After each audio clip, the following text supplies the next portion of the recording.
We moved into what looked like the perfect neighborhood, quiet streets, friendly smiles, and a homeowners association that kept everything in order. But behind that order was Karen, the power-hungry HOA president who thought she ruled the block. When my daughter Emily refused to join the HOA, Karen snapped. Harassment turned to threats, and then one afternoon, she actually pulled a gun on my daughter. What Karen didn't know: Emily wasn't just any neighbor, she was the sheriff. Before we dive in, make sure you hit like and subscribe because stories like this deserve to be heard. At first, it started small. A note on the door. A polite but passive-aggressive letter signed by HOA President Karen L., reminding us that all residents are required to be part of the HOA for the good of the community. Emily crumpled it, tossed it in the trash, and said, "I didn't sign anything. They can't make me." I believed her. She'd checked the deed before buying the property. There was no clause tying her to the HOA. But Karen didn't care about legalities. To her, it was about control. A week later, a second letter came, this time with a $250 fine for violating HOA landscaping standards. Emily's grass was 2 inches longer than Karen's community standard. Emily took photos, printed the county ordinance, and even highlighted the part where it said non-HOA properties are exempt. She slipped it into an envelope with a note that read, "I am not under your jurisdiction. Please stop contacting me." That's when Karen declared war. The next morning, Emily found a bright orange notice of violation stapled to her mailbox, her private mailbox. Karen was standing at the curb, hands on hips, smirking like she'd just done something heroic. "Karen," Emily said, trying to stay calm, "you're trespassing.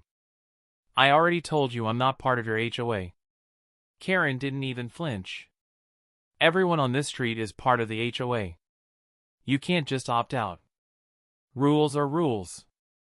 Emily pointed to her deed, still in her hand.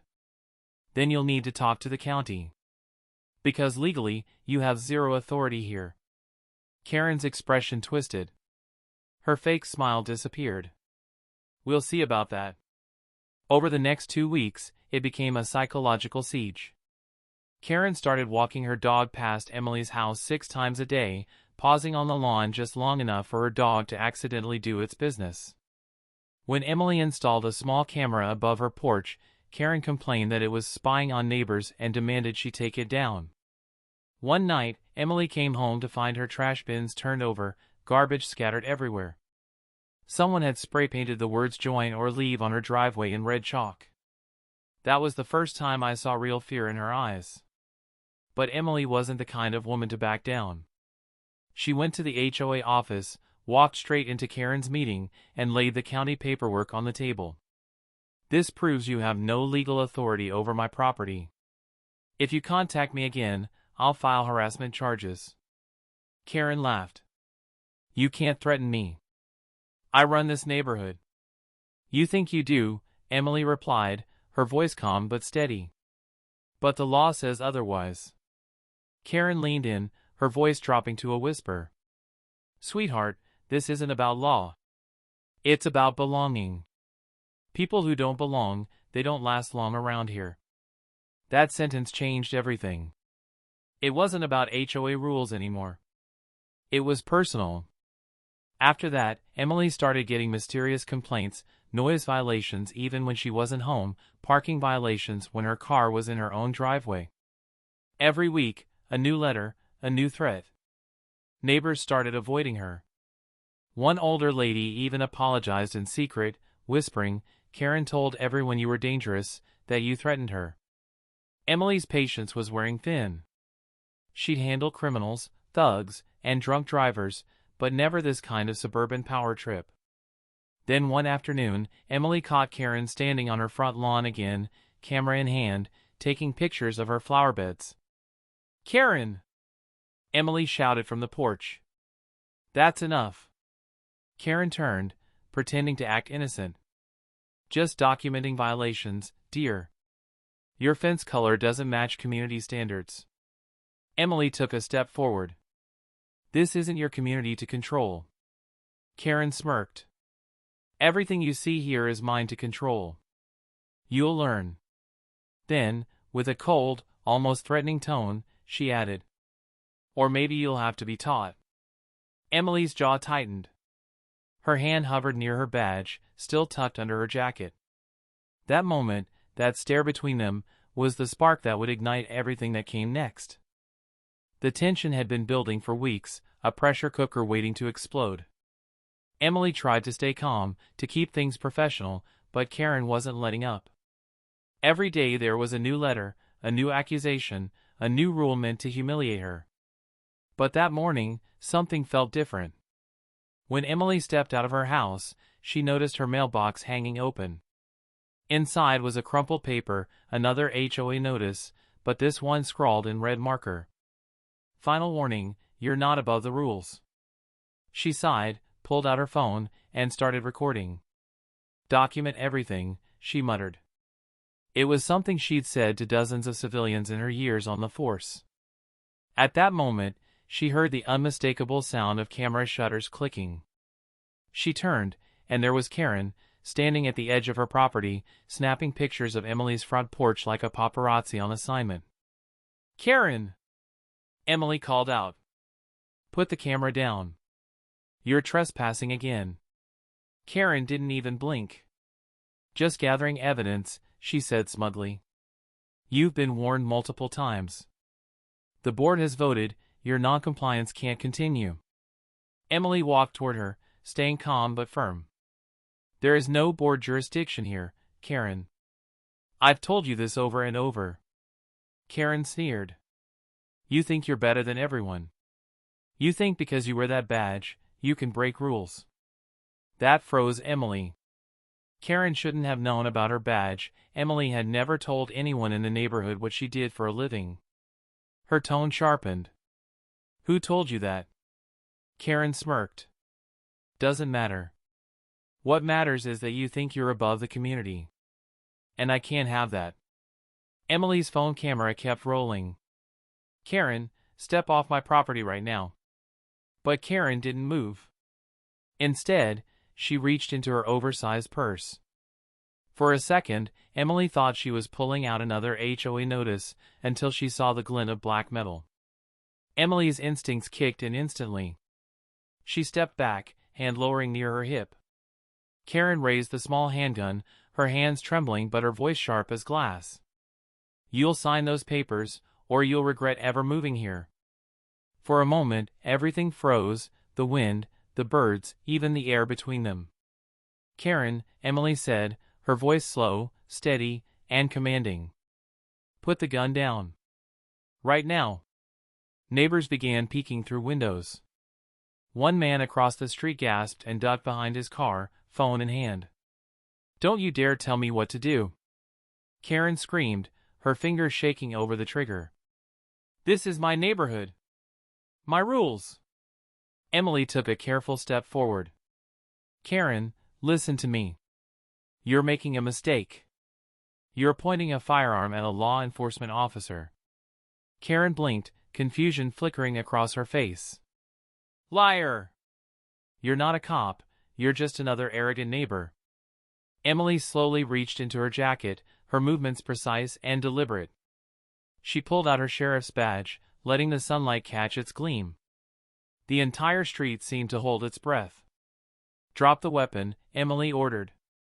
Her tone changed, no longer a neighbor's plea, but the full authority of the law. "Now." Karen's face turned pale. Her voice wavered. You're lying." Emily took one more step. "Last warning." Karen's hand trembled violently, then, with a defeated sob, she dropped the gun to the ground. It hit the pavement with a dull clatter. Within seconds, sirens echoed down the street. Emily had already radioed for backup the moment she'd seen the weapon. Patrol cars screeched to a stop, and 2 deputies rushed out, weapons drawn. Karen stood frozen, eyes wide, mouth open as they cuffed her and read her rights. "You can't arrest me. I'm the HOA president," she screamed, voice cracking. Emily holstered her gun, still calm. "You're under arrest for assault with a deadly weapon and trespassing. You're not the president of anything now." Neighbors gathered outside, whispering, recording, staring in shock. The woman who once ruled the cul-de-sac with arrogance and fear now sat in the back of a police cruiser, crying. As the sirens faded, Emily turned to one of her deputies. "Get that gun logged and make sure she's booked properly." "I'll file the report myself."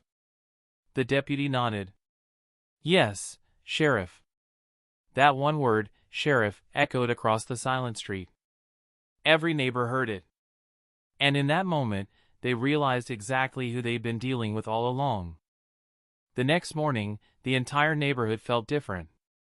No barking orders, no HOA notes taped to doors, no Karen pacing the sidewalks with her clipboard like a self-appointed queen. Instead, silence. The kind of silence that comes after a storm has torn through and left everyone shaken. Karen was sitting in county jail, booked for assault with a deadly weapon, trespassing, and harassment.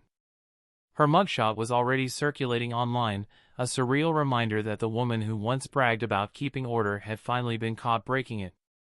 When Emily walked back into the neighborhood, some of the neighbors avoided eye contact. Others whispered apologies. A few even came up to her driveway to say thank you. One older man, Mr. Henson, stepped forward with a shaky smile. "We all knew she went too far, we just didn't know how to stop her." Emily nodded. "You always could've. You just needed to stop being afraid." He sighed, eyes down. "She threatened to fine us, take us to court, ruin our credit." Everyone believed her. "That's how bullies work," Emily said quietly. "They make you think they have power, until you stand up and realize they don't." That week, the county's legal department launched a full investigation into the HOA. Turns out, Karen had been forging signatures on membership documents and collecting unauthorized fees for years. The HOA was technically dissolved 2 years earlier, but she kept it running on paper to maintain her grip on the neighborhood. Within days, the county seized the fraudulent HOA's bank account. Every homeowner received a letter confirming they were no longer bound by any HOA rules. The community started to breathe again. People painted their doors whatever color they wanted. Kids played in the street without Karen yelling about noise ordinances. The place that had once felt like a prison started to feel like home. But for Emily, it wasn't just about the legal victory, it was about justice. One afternoon, a reporter stopped by, asking for a comment. Emily stood in front of her house, calm and collected, and said, "Authority isn't about control.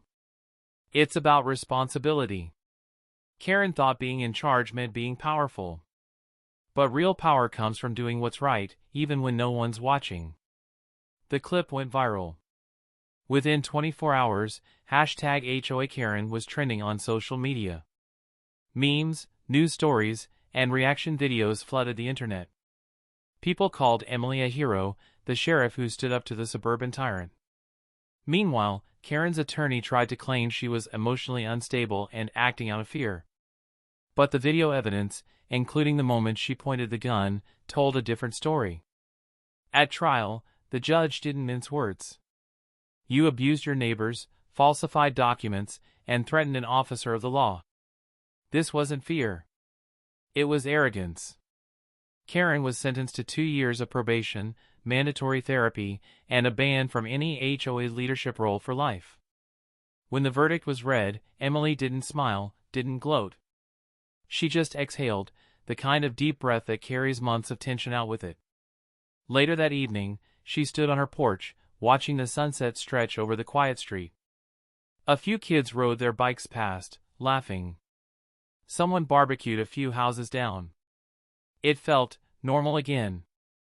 I asked her if she regretted standing up to Karen, the threats, the stress, the constant conflict. She looked at me and said, "If I let fear keep me quiet, people like her win. And I've arrested too many people like her to ever let that happen." And that was it, the end of Karen's reign, and the beginning of peace. The neighborhood no longer needed an HOA. They already had someone protecting them, someone who knew the law better than anyone. The sheriff. If you enjoyed this story, make sure to like, subscribe, and turn on notifications so you never miss the next one. And tell me in the comments, What would you have done if Karen pulled a stunt like this in your neighborhood? Backhand index pointing down. Your support keeps these true story videos coming. Thank you for watching.